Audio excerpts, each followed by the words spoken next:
Hi, I am Rochelle Fernandez Pascual. I am a registered guidance counselor and psychometrician in the Philippines, and I am a university counselor at De La Salle University, Manila.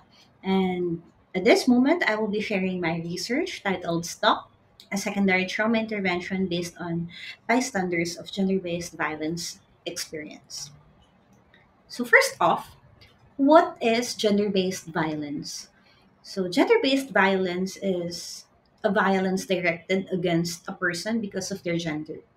Both women and men experience gender based violence, but the majority of victims are women and girls.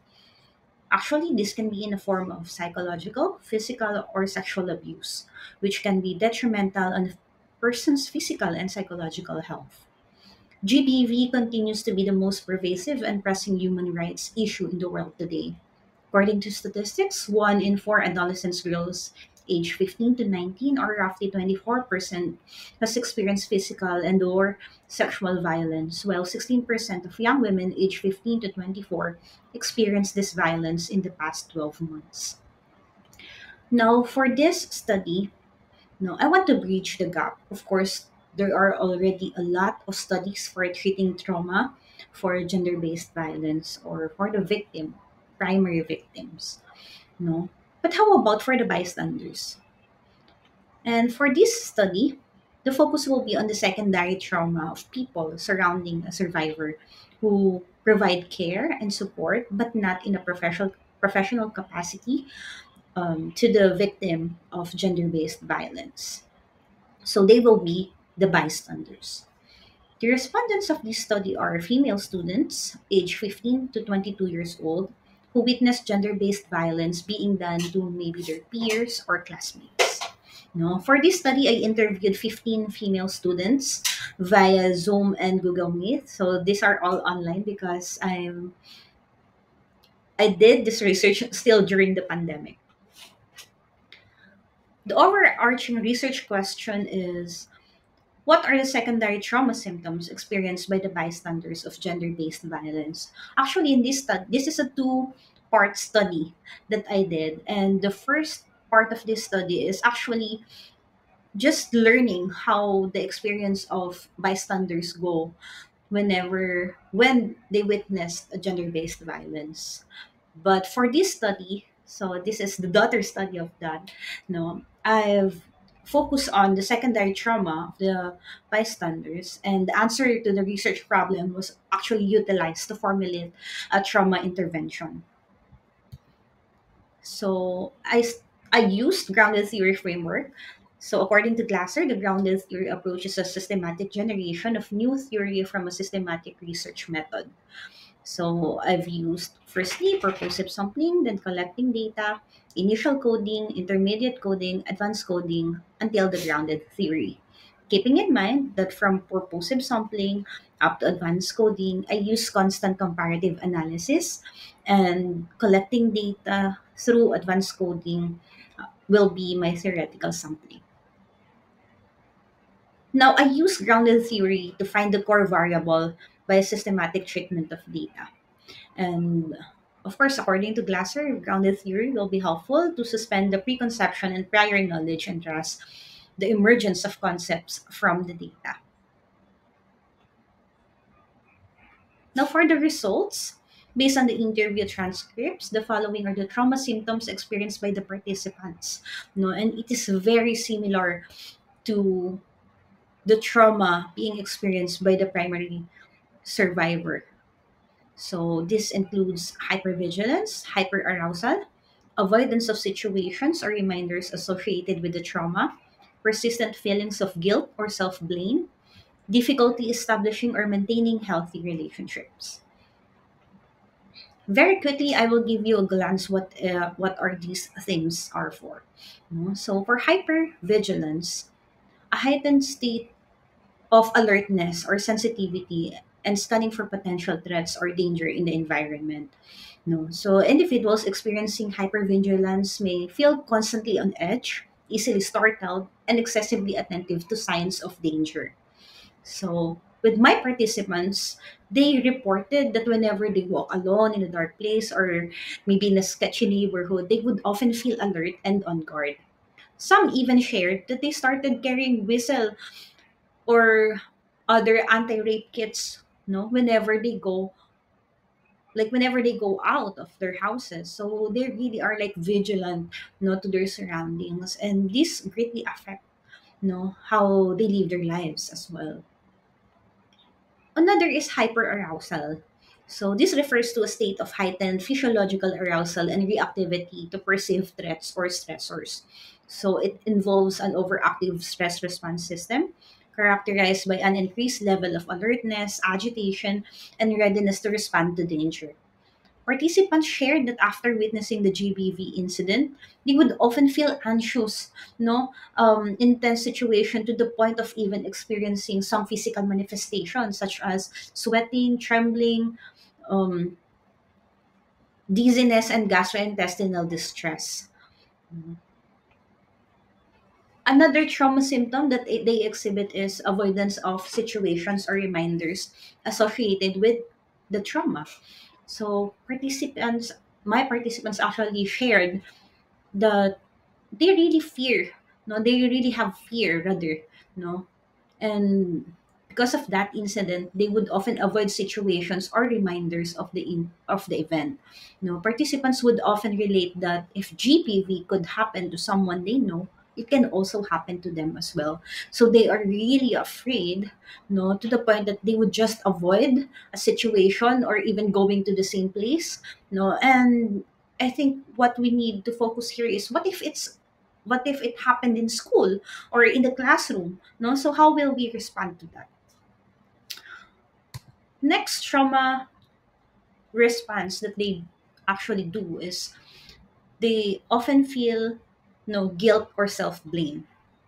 So these symptoms pertains to how most of the participants showed feelings of guilt or self-blame because such an event has happened to the survivor, especially if they know the survivor or they care for that person. Participants who recognize or have a personal relationship with the victim have reported that they feel ashamed that they were not much of a help during the incident. So that is one thing to consider as well in making intervention. And then lastly is difficulty establishing or maintaining healthy relationships. Here, participants would often share that they feel reserved in engaging relationships, towards other people, and they recounted that especially with the opposite sex. As my respondents are all female, so they would feel uneasy when they are around with the opposite sex. They also shared that they find it hard to trust people as they witness these abuses being done by a person who is related or friends with the survivor. No, some of them even recounted that the abuser or the perpetrator is someone they know, someone they trusted, and I think, for me as a researcher, that is actually heartbreaking thing to hear from my respondents. But yeah, that is why I opted to really make an intervention for this. Now, because of all the results, that I had, so this is the preliminary intervention that I made. So it's called STOP intervention. It is actually an acronym. It stands for stabilization, trauma processing, offering support and connection, and psychosocial education. So these four are usually used for trauma victims as well, but this is more of specific for secondary traumas. So for stabilization, this is more of for emotional facet of the being. Okay, so we can tap into self-awareness, helping them recognize their emotional responses and triggers, because it will really help, the person to stabilize their emotion or even manage their emotions when they know their responses and triggers. as well as the counselor may do mindfulness and grounding techniques. No, they can practice mindfulness meditation or grounding exercises to stay present and centered during challenging moments such as this. No, they can also do deep breathing, progressive muscle relaxation, or visualization. No, these can help the nervous system and regulate emotions.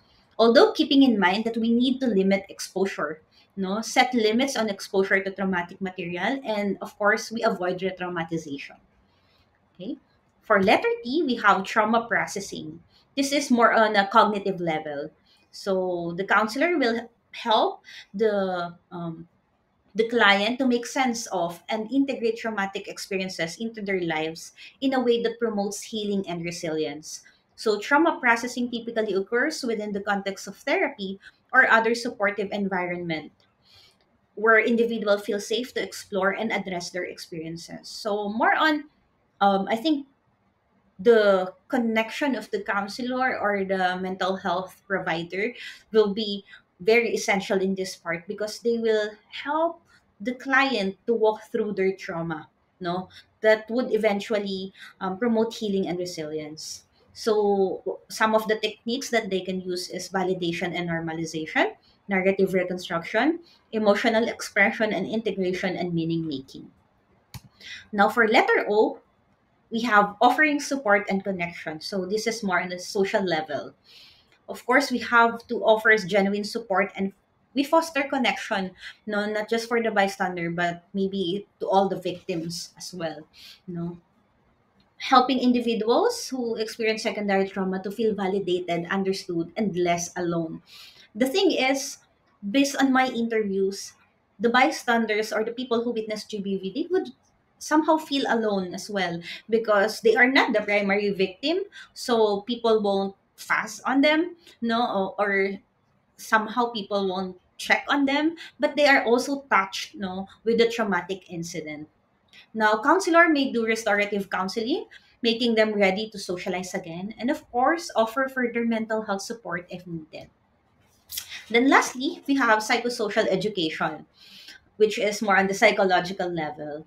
So we provide knowledge, skills, and resources necessary to understand, recognize, and effectively respond to the emotional and psychological impact of secondary trauma. Guide the individual to develop resiliency and growth despite the effects of trauma. No, and post-traumatic growth is also part of psychoeducation, empowering them to stand against gender-based violence. Okay, so again, we have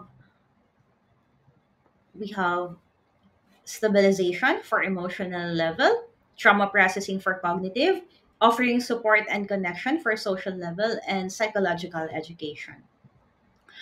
So, in conclusion, people who witness gender based violence can also experience secondary trauma. And secondary trauma is indeed a form of trauma experienced by individuals who are exposed to traumatic events such as the gender based violence. Recognizing secondary trauma as a valid and significant experience is essential for providing appropriate support and interventions for those who are affected. And for my recommendation, no, this is for caring for secondary victims of GBV. We create a safe space for everybody, not just for the primary victim of GBV, but for all who witnessed it. Ensure that physical environments rather, policies and procedures designed to promote safety, trust, and empowerment are in place in school and community. So I am really glad to share this research with you as this is Student Affairs Summit. And I think it is about time that we also care for the bystanders and witness of gender-based violence in the school and community level. Of course, we implement trauma informed practices in all aspects of service delivery, including assessment, intake, treatment planning, and discharge or termination. So, and of course, foster collaboration and coordination among different service providers and agencies involved in supporting survivors of sexual abuse and gender based violence. So, thank you so much for listening, and I hope we promote safe spaces for everyone. Here are my references as well. Again, thank you so much and have a great day ahead.